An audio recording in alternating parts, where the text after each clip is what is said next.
The next question, the member for Beaches East York. Good morning, everyone. Beautiful day to be in here with you. Mr. Speaker, tell the Premier that instead of holiday bells, I am ringing the alarm bells because the climate crisis is here and it's costing Ontarians already.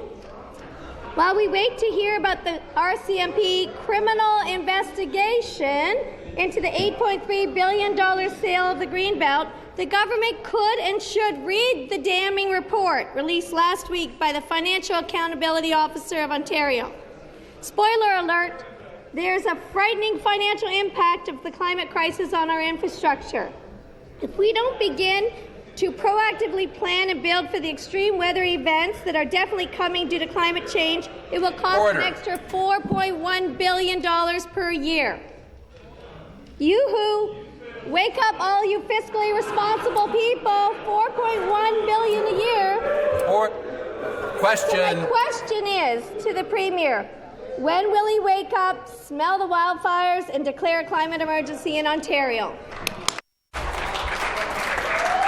The member for Renfrew, Nipissing, Pembroke, and parliamentary assistant. As well. Speaker, Ontario is responsible for 86% of the greenhouse gas reductions for all of the country of Canada. I mean, think about that. 1/3 of the population, 86%.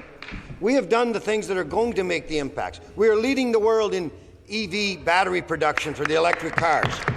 We've installed electric arc furnaces in our steel mills, or are installing them, which will take 2 million cars off the road.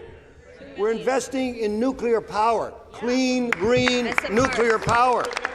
We're on target to meet our 2030 greenhouse gas reduction goals. We're doing all this while building the economy and standing against the most punishing thing that people are experiencing in this province and all across Canada, the unacceptable, unfair carbon tax by your party in Ottawa.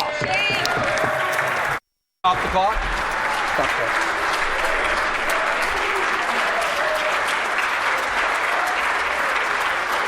Members will take their seats.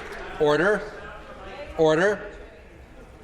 Restart the clock. Supplementary. Note to the Conservatives, electric vehicles alone will not solve this climate crisis. Now, my question, Mr. Speaker, how long is this government going to wait and invest in climate-resilient infrastructure? They are leaving Ontarians up a creek, literally. The FAO report clearly proves that we need to be proactive about this. No more short-term thinking. The fatal consequences of climate change are already in effect. The global mortality rate associated with extreme heat accounts for 5 million deaths per year. The 2021 heat wave in BC amounted to over 600 people dying. It's only a matter of time before Ontario faces an extreme heat wave. Mr. Speaker, my question is to the Premier, will he commit to an expansive and informative public education campaign on extensive plan to ready our infrastructure before next summer comes blazing in with potentially deadly temperatures? The member for Renfrew, Nipissing, Pembroke. Well, Speaker, the member would know that the Build Better Stronger is part of our plan to prepare our infrastructure for the effects of climate change, and she would know that. But not only in those, we've introduced an urban park in Uxbridge because people want to care about the ground. The Nature Conservancy of Canada says we're leaders in protecting green space here in the country of Canada. The first operating provincial park in 40 years. But all of that, we're doing it on top of that, we're giving people a break. We've lowered the price of gas so they can get to work or get their kids to soccer.